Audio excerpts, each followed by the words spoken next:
Hello, everybody. Welcome to this episode of the Joyful Money Podcast. I am happy, I am excited, I'm thrilled to present to you my special guest today.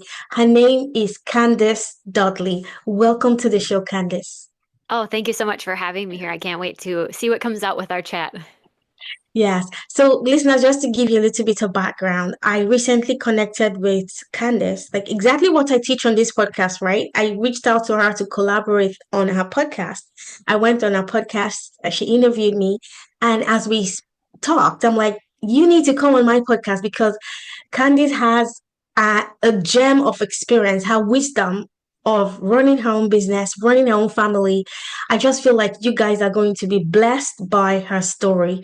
So that's why she's here. So, Candice, why don't you start by introducing yourself and telling us what you do? For sure. So I think I'll try to give you the short version, but I used to teach elementary school for 13 years and I had my own children. In fact, I had three in about a 3 year span. So it was like one after the other. And that's when I started to really realize how much teaching was wearing on me and it was exhausting. And I came home and I wasn't the mother I wanted to be. I was good at teaching. I couldn't help but pour into my students, but I didn't like what was left over is all that my own children got of me. So I started looking and grasping at straws and I started with network marketing and a wellness community. I learned a lot of great things. I know they get a bad rap sometimes, but I think done the right way or done in a genuine way, anything can be good. And I learned a lot of things. I really stretched my comfort zone there, and I ran a really successful side business, if you will, while I was teaching and had three kids at home. Um, and that led me into kind of branching out on my own. And eventually, I finally did leave teaching in 2022. And I have different certifications like a life coaching certification, a mindfulness and meditation coaching certification, just kind of went down and followed any nudge that I had without always knowing the full picture, but knowing that this must be the next step. There's a reason why. And so I kept doing that. And all those things combined just really built my own confidence in leaving behind teaching, leaving behind network marketing, and becoming sort of a coach and mentor. And so now I say that I'm an online business manager as well as a podcast producer. I've had my own podcast for over 3 years now, and I help people with sometimes done for you work where they might offload it to me. But what I love most is getting to have sort of one-on-one calls or different teaching moments where I can really speed up your business by helping teach you something in the realm of self-publishing with Amazon KDP or Flowdesk is another program I use a lot, or your website with Squarespace, things like that that I have had to figure out over the years and now have a skill set in podcast setup, podcast editing, things like that, where I now help my clients kind of speed up their business or take things off their plate for them. And that's the exciting part for me is to help other people with great missions, living lives that don't necessarily fit the mold of society, push forward. Oh, wow. I love this so much. I love everything you've said. I feel like we're kindred spirits because I also teach people how to start their own podcast and how to get their voices out there. So I think this aspect will be something my audience will be very interested in. We're going to dive in deeper. But I am just so blown away by everything you offer. And also when you talked about how your journey has unfolded as when you were a teacher and you ended up with network marketing, what you've tried before coming where you are now, I can understand 100% exactly where you're coming from because I had my daughter in 2019 just before COVID. And so when during COVID, I was working from home. I was in a 9 to 5 job. But then when COVID was over, they asked us to come back into the office. And because I had built this bond with my daughter, like I couldn't imagine commuting for an hour and a half to get to downtown. And so I decided to start my own business. So I can relate to everything you've just said. And I know people listening can relate too. So can you tell us, Candice, how did you build the belief even when there was no evidence? Because this week, Mm. with my clients and my audience, I've been talking about believing without evidence, right? Because many times as human beings, we want to believe things we can see. So, how did you believe in your potential? How did you believe in your future when at the time you weren't sure, right? you had to take a leap of faith. So talk us through that journey because I want people to learn how you did it so that they can also do the same. I love this question because I think it's what everyone is always wondering. It's what people who want to change their situation are stuck thinking that they can't because they don't have the evidence. So I love that we're bringing this up. I was lucky enough that when I was in the network marketing space, the community I had, the coach that I had, was big on diving into personal development, reading books. We read books together. We talked about it. We talked about what our thoughts were saying to us. We talked about how we talk to ourselves. That was more important than making sales and anything else in that community. And I'll be forever grateful for that because that was my very first taste of personal development. And it was my first taste of, hey, I actually am in charge of the thoughts that I'm thinking. And just as easily as I can think a negative thought, I can as easily think of a positive thought. And so I really dove hard into that and just kind of became a junkie. I read book after book. I got an Audible subscription so I could listen to them while I was, up feeding the babies at night. I could plug that into my headphones. Like I just found a way to constantly be rewiring my thoughts so that I could see the next things. I think that's what gave me the confidence to begin to push my comfort zone. You're worried about what other people are going to think when Candace was a teacher, and that's what Candace's life was supposed to be. Whether it's your spouse, your family, your coworkers, your friends, everyone has like a vision of you, and it can be easy for your brain to say, I can't disrupt that vision for them early on in the stages. And I know that that was a big thing for me. What will my coworkers think if I start posting online or if I start sharing that I'm doing this? And a lot of people to this day don't really understand why I would even want to do this, why I wouldn't just want to stay a teacher. It's a good job, it's a solid, those things that people project and tell you. But and that's not true, and it's usually coming from a place of love, but the reality is you have to sit with your own self and you have to know what's in alignment for you. And I knew at that time, I knew for 3 years, if I'm being honest, that teaching was out of alignment for me, and I was just trying to figure out how to get myself out of it and into something new. I think another lesson here is when there isn't that evidence, like I didn't know if I could run a Mm. business, things like that. I went to school to be a teacher, so it's ingrained in us that we need to have a degree for what we're doing. But the reality is we're in a very different world than when we grew up. And the path was you went to graduate high school, went to college or university, and you got a job and you stayed in that career forever until you retired. We're in a very different place with social media and new generations coming and technology where those things aren't necessarily true anymore. You don't necessarily have to go to college. You don't need a degree. Your experience a lot of times is enough, and that's where your expertise comes into play. Um, but the lesson I want to get back to, I wanted to share quick was that it's hard to see the whole picture, and a lot of times I don't think you get to see the whole path. What you get to see is just like the next stepping stone, and you almost have to be willing, and that's what I was willing. I was willing to take that one next step down that stepping stone path. I was willing to go to the next step and see what happened each time. And because I was willing to do that, push my comfort zone just a little bit, even if it was like with my pinky toe stepping outside of it, I committed to doing that every day. And then that built up the evidence that I needed to say, nope, I just did that. And I thought that was hard. And now that feels easy. And you can continue on down that path, and the next steps get revealed. You have to just kind of sometimes trust and have faith that the next steps will be revealed, but you have to be willing to kind of put yourself out there and push your comfort zone and continue to take those next steps for the future ones to be revealed. At least that's how my experience went. Yeah, I love that so much. I love that you touched on faith because I'm a person of faith, and my Bible says faith is believing in things we don't yet see. So I Yeah. love that you touched on faith. Now, what you just said about you being willing to take a leap of faith, you being willing to embrace uncertainty because there is certainty in having a regular paycheck. Hmm. Now, there's nothing wrong with people who are going to be 9 to 5 until they die. I'm like, I don't disparage. Absolutely.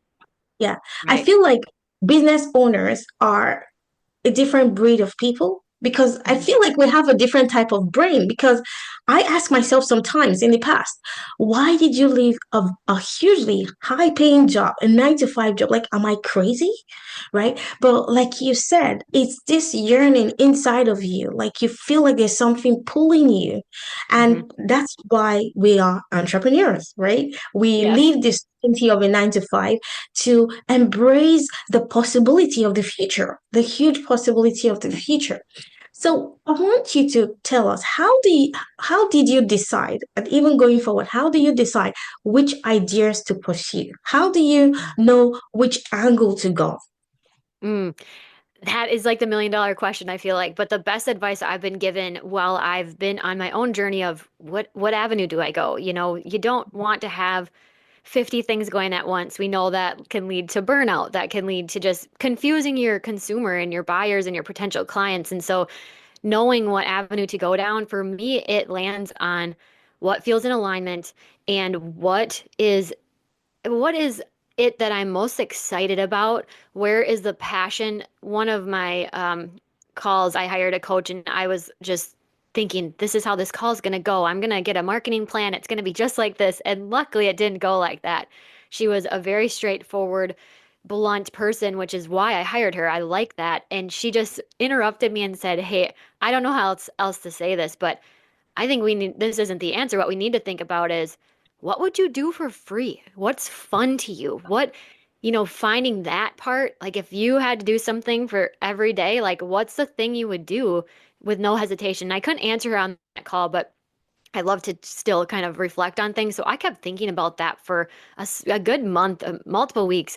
And what it came down to, I realized that I had already been sort of running my own podcast for 3 years for free. And that was the avenue that you're going to see a lot more from me in 2025 of more podcast teachings and things like that, because that is the part that I love. I love getting to chat with guests like you on my show. I love getting to be on other people's shows. I love that these are free for people to do. So finding that thing that no matter what, even when I was in burnout, even when I was, kind of in an identity crisis when I left teaching, the thing that stayed was my podcast. And so that was very eye-opening to me when I finally like had a light bulb moment that one day where I realized that's the thing. That's the thing I've done this whole time. And so thinking more in the realm of like, what are you passionate about? What's exciting and what would you do for free? Instead of what we tend to think about is what makes sense and what would make the most money and what should I do?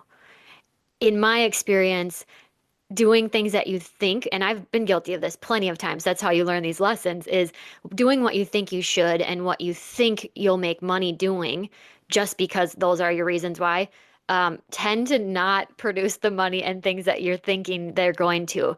It's when you're in full alignment and that's when the finances come with, is what I believe. So, and what I've experienced. So I would encourage people to try to either journal or just kind of sit with yourself and maybe meditation and think about in your life the things that have excited you, whether in the past or that seem exciting to you, maybe give you those butterflies, those good butterflies in your stomach when you think about potentially doing them. So that would be my advice for knowing which avenues to go down.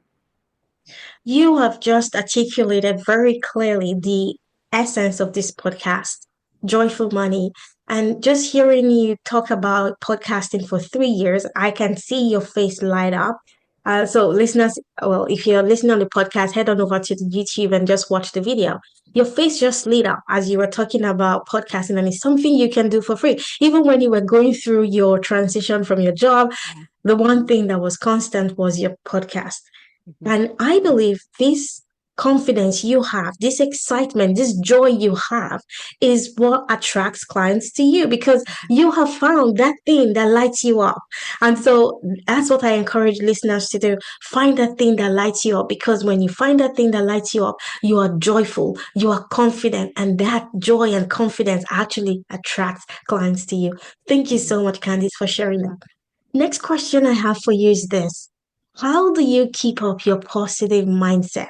How do you keep going even when challenges come? Because, listeners, I'm not trying to paint a picture that when you start your business, it's going to be daisies and rainbows, right? There will be a time where you doubt yourself. There will be a time where you don't get the results you expect. So, Candice, can you tell us how do you keep up your positive mindset even when the reality doesn't look like what you dream of? I had to learn a lot more about myself to help myself with what you're talking about. I had to learn that we think that everyone is the same as us. We think everybody has the same amount of energy as us and thrives in the same. That's just how our brains work. We just think that, but the reality is it doesn't. So I would come home from teaching, and my husband's also a teacher. We taught in the same building. He's a kindergarten teacher. I taught sixth grade. We'd come home. I would need to crash and take a nap. I would need alone time. I would be on empty as far as energy, and he wouldn't. And I always thought something was wrong with me. And that kind of led me down a path of doing different, personality tests like the Enneagram and human design. That was super eye-opening for me. So I learned these things about myself that in the realm of human design, I'm a projector. And I have read stuff about it now that we have energy that ebbs and flows and we get drained easily. And I'm also an introvert, so crowds drain me. That's also why I think I like podcasting because I don't have to be out on a stage in front of lots of people. That's draining to me. This is energizing. So learning about yourself, knowing that it's okay that you're different from other people, that you're not weird and nothing's wrong with you if your energy ebbs and flows. That was big in my journey because once I learned about myself deeper, then I could have more grace. And it took years to get to this point. So I don't want to make this sound like oh, you just take a personality test and now you know everything about yourself and now you're fine. I've done therapy, I've done like deep inner work, and I continue to do that. And because of that, on those low energy days or when I feel in a low moment, I can have a lot more grace and I can say, you know what? In the past, I would have pushed through this, and that's how I ended up in burnout. And so I know that if I take a day to rest and I push some things, you know, to tomorrow or next week, one, everything's going to be okay. And two, I'm going to be a lot better and I'm going to bounce back so much quicker. So having that understanding of yourself that, sometimes my brain still likes to tell myself that I'm lazy. You have that negative talk come in and say, well, you took a whole day off, you're lazy and other people don't get to do that. And your brain can spew these stories, but being able to be aware of those things, acknowledge those things of how you are talking to yourself and catch it and not judge yourself, but just be aware of it and notice, hey, this is happening in my brain and adjust, whether that is you need to go for a walk or do something to kind of move through that feeling, unplug, get off social media, just protecting your peace and having that awareness of your own self can really help a lot with having those highs and low moments. And then the other thing is just continue to keep putting positive things into your brain, whether that's a couple minutes of reading a personal development book or listening to a podcast, whether that is journaling out affirmations or just saying them out loud while you're washing the dishes or in your head even. Those things are so small, and I think we discount them so quickly because of how small they are, but they really go a long way in rewiring our brain and keeping it in the positive. The way our brain is set up is that it will find proof for whatever we're thinking. That's just how a brain works. And I'm not a scientist, so I can't tell you the names of everything of what's happening, but I've read enough books to know that whatever you're thinking, your brain will go find proof for it, which can be a curse, but if you flip it, it can be a superpower. So if you decide to think of positive things, you decide to think of your wins, even if they're tiny, that will have your brain on the hunt for more good things that it can find, and it will find them because that's just how the brain works. It's going to show you all of those things. So use it as a superpower instead of as a vice. Oh, wow. I am just soaking everything in. One of the things we have in common is projector too. And Oh, yeah, and I have to, every single day, I have to lie down for at least an hour during the day. So I go upstairs, leave my office, shut down all my devices, pull my curtain. You actually think it's midnight when you go in my bedroom during the day. And I just lie down and I sleep. And so I can so relate to what you said about our energy ebbing and flowing. Every Friday. Once I pick up my daughter from school, I turn off my phone, turn off all my gadgets, and I put them back on Monday morning. So I have that time to just be with myself. And listening to what you just said, it sounds like it's a journey of self-love. Like that's how it's been for me as an entrepreneur. I have come to see myself for the first time face to face in the mirror and loving all of myself plus all of my flaws. So I love that you touched on that. And I believe someone needed to hear this. It's a journey of self love. Be gracious to yourself and just embrace your superpower because we are all different. Candice is unique because she's Candice, right? She's not trying to be Oprah, right? Exactly like me. And you as well listening to us.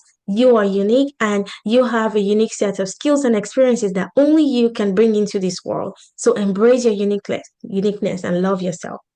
Candice, I want you to dive into your offerings, right? I know at the beginning you talked about your podcast and the work you do helping people set up podcasts. You also talked about Flow decks. You talked about all of the tools you use. Can you dive in deeper? Because I believe somebody needs to hear this. Sure. I have a weird, I feel like it's kind of weird. It's just this array of a skill set because throughout my network marketing business, I started an email list and then I grew into having my own coaching business. So then I learned how to make checkout pages and sales pages. And then I made my own website with Squarespace. And then I've made other websites for other people with Squarespace. It was just this kind of series of events where you just figured things out. Everything is figure outable. I love that book by Marie Forleo. Everything is figure outable. And I kind of lived like that for years because when you're starting out, you don't have the money necessarily to just spend and pay all the time for everything to get built or done for you. So it was a lot of Googling, it was a lot of trial and error. And throughout that 8 years now span of creating my own podcast and Googling and all those things, I have learned a lot. And I have learned specifically a lot about things that someone running an online business, whether it is a coaching service of some kind, where you meet with clients over Zoom or calls, or if you have like digital products or training videos that you need to get delivered to people and have available to be purchased. That is kind of my realm, as well as podcast setup and editing and publishing. So that would be the realm of what I help people with. And so I just offer one-on-one calls as my initial offer to really talk. You can pick my brain about any of that. I've published 20 plus journals and trackers and custom things like that for myself and other people on Amazon KDP, it's called Kindle Direct Publishing. So it's kind of all over the board, but it's really kind of does go together because it's things that I use. I have my own journal. I have, my own checkout pages and email lists and my own podcast. So it kind of goes together in some sense. And if that's you and you're looking for that, we can meet on a call. We can, you can grab excuse me, there's a number of free things that Joy is going to link for us where you can just get started. My podcast setup guide is probably my most thorough thing. I spent years making it and just combining everything that I, was in Google land, lost in, put it together in one spot. I think that is something that could really speed up things for you in 2025 if a podcast is on your horizon. So do you have any specific questions about anything I just said? It's kind of a lot and kind of all over the place, but it's kind of exciting that you could talk to one person that knows all of those areas. And I think my biggest thing I geek out on is systems and making things more efficient. That's a projector human design trait. So I love to dive in and figure out how we can make your systems automated and work for you while you're sleeping and things like that. Girl, I think we're from the same mother because I love systems too. I was an IT consultant for 20 years, so I love IT systems to simplify our lives. So I love that so much. And yes, I know you talked about a lot of things, but these systems you just talked about are things I use in my business as well. Maybe not specifically the tools. For example, I don't use Flowdex. I use Yep. Go High Level, right? My website is a WordPress website. So I understand all of the systems you've just mentioned. I've also published on Amazon KDP. Oh, Yes. In oh my my past gosh, life, we really are like a carbon copy. as an IT consultant, I created a book for business analysts is actually on Amazon right now. So I love that so much. And I truly believe that listeners can take advantage of the generous offer you're offering us with all of these amazing freebies so that they can set up 2025 to be amazing for them, because many people may not want to repeat what they've experienced in their businesses in 2024. So if you are listening and you're thinking, I want to create a podcast, I want to set up my website, I want to do my funnels, I want to do my sales pages, I want to publish on Amazon KDP, do you need me to go on? Please grab Candice by the hand. Okay? She's your girl. Okay? Yes. So that 2025 will be better than 2024. Yes. Yes. Candice, tell us about your podcast, Better Brave Solopreneur Business Systems. Yes. Oh, I love my podcast. It started as Better Brave with Candace, and I've changed the tagline in the last year because it's really transformed into highlighting the entrepreneurial journey. And I love to do that because out of the, I don't know, 50 plus guests I've had over the years, no one's journey is exactly the same. And so that's one of my favorite parts is to highlight the different journeys because it allows so many more of us to feel seen and to feel like we're not, weird and strange and the only one experiencing this. And I love to help us feel seen. I don't think I felt seen in the beginning of my entrepreneurial journey. And so that is one thing that I strive for is to help other women. I don't even think I felt seen as a mother of what you go through postpartum. Um, and so that was what, if you go all the way back to the first episodes, it was for my moms that were in my wellness community. And it was just to kind of it was just mindset stuff and motherhood and I love that too and it helped them feel seen, but now I just have transformed into that entrepreneurial space because it's just where my heart is. And so that's one piece of it. And the other piece is also love to teach the systems I use. So if you scroll through, you're going to find a podcast setup episode. You're going to find an episode where I talk about how you could set up different funnels and how you can use Flowdesk and just lots of different things like that. I have an episode about Amazon KDP as well of how you could use that. So just different systems that us as online business entrepreneurial people would need. It's on there and there's more to come in 2025. So yeah, it's kind of like my little pride and joy baby and I just love it. So I hope you guys do too. Awesome. I will definitely be taking advantage because I love learning. I love connecting with people who are doing amazing things, and you are doing amazing things. But tell us, Candice, how have you been able to do all of these things while being a mom to three children and Oh, being a luckily, wife too, and being a wife, right? Because yes. that's another job on its own, being a wife, That right? might be the one that gets the brunt of it being a wife if I have to be honest. I think that there's seasons for everything where you can be 100% in one area. And so let's say in your business you're launching something and you just have your heart and soul being poured into it.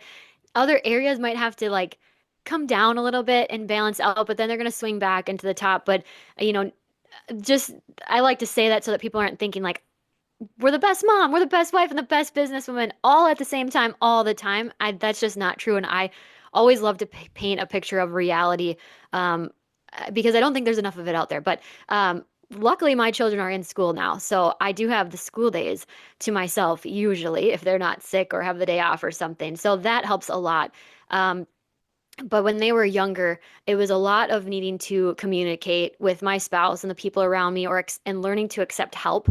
We're lucky enough I have my parents nearby and my husband's parents live in the same town as us. So accepting when they would offer to watch the kids and saying yes to those things and not trying to do it all is another big piece of how you make it happen. And knowing that you're allowed to be all of the things. You're allowed to be a mom, but you're also allowed to have dreams and goals and be an individual and have a passion and run a business. That's allowed. And I think learning that for me was really huge because otherwise it's easy to sort of make stories up in your head of what a mother is supposed to be with her kids all the time or excuse me, different things like that society sometimes tries to tell us or other people might try to tell you, but the reality is you are allowed and you should and you do have the permission to go chase your own passions. And what kind of did it for me was thinking in the very early stages of taking my first leap, my first ever leap into network marketing, I'll just go back that far,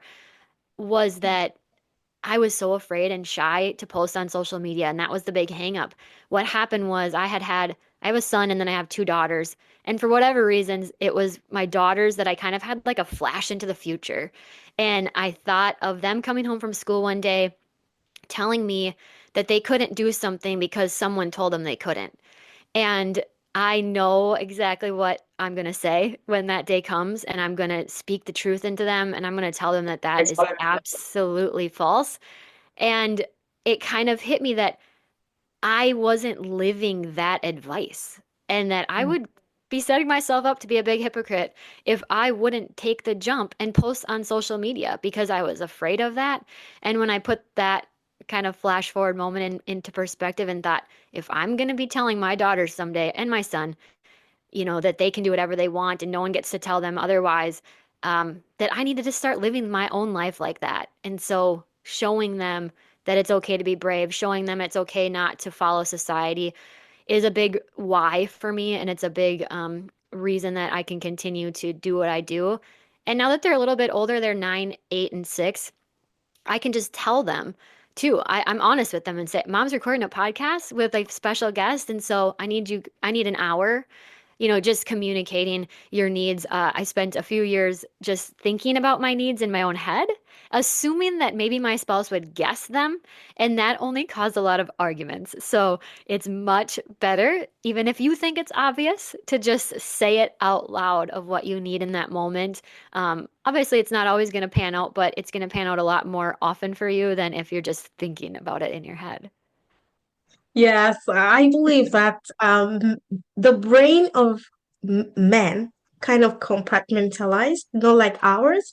So, like, if you want a successful relationship, you have to spell it out. Like, talk as though you're talking to a fifth grade person, because that's how men, their brains are. So, don't expect them to read your minds. I love that so much. And Yes. I love how you said it's allowed, because Mm. sometimes it seems like we need permission to dream about what's possible for us. So I love that so much. You're definitely a strong role model for your children, and I'm so glad you are doing what you're doing. But before I let you go, Candice, I want you to think back to your younger self, because obviously you've created success for yourself. So your younger self is so proud of you. But what would you like to tell your younger self if you had the opportunity to? Oh my gosh, I love this question. I think my younger self was, she seemed confident, but inside she was trying to fit in so bad.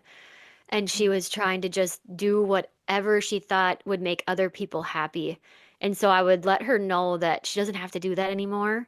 And then it's okay to make her own self happy. And it's also really exciting not to fit in because you find other people that don't fit in. And then you end up, I guess, fitting in by default of just, you'll find your people, I guess, is the message. You'll find your people. Um, you think that you have to change yourself to be in with the people, but when you find the right people, you don't. And you get to just be you. And that's pretty cool. Wow, I love that so much. So tell us, what would you be working on in 2025, and how can people connect with you to take this to the next level? The first thing I have my books open for is people that are starting a podcast, helping them get it launched and set up, as well as taking on podcast clients that need their episodes edited. So that's kind of my first thing that I'm booking out. Whenever that gets filled, that'll be filled. And obviously, that's a limited space. Other things, I'll keep my one on one calls going. Those will be ongoing as my schedule allows. And you can find all of this either on my Instagram at Candace Dudley or my website, CandaceDudley.com. Oh, wow. So, listeners, don't worry, I'm going to add all of those links in the show notes. If you are listening on the podcast, if you're on YouTube, it's going to be in the description. And all of the links to the free gifts as well will be in the description. Thank you so much, Candice. It's been a joy, a true joy having you on this podcast. Joy, I just want to say thanks to you because your listeners are benefiting so much from the work that you're doing and the time that you put into. I know how much work this is to get an episode out. on a regular basis. And I'm so excited for you and what 2025 is going to bring for both of us.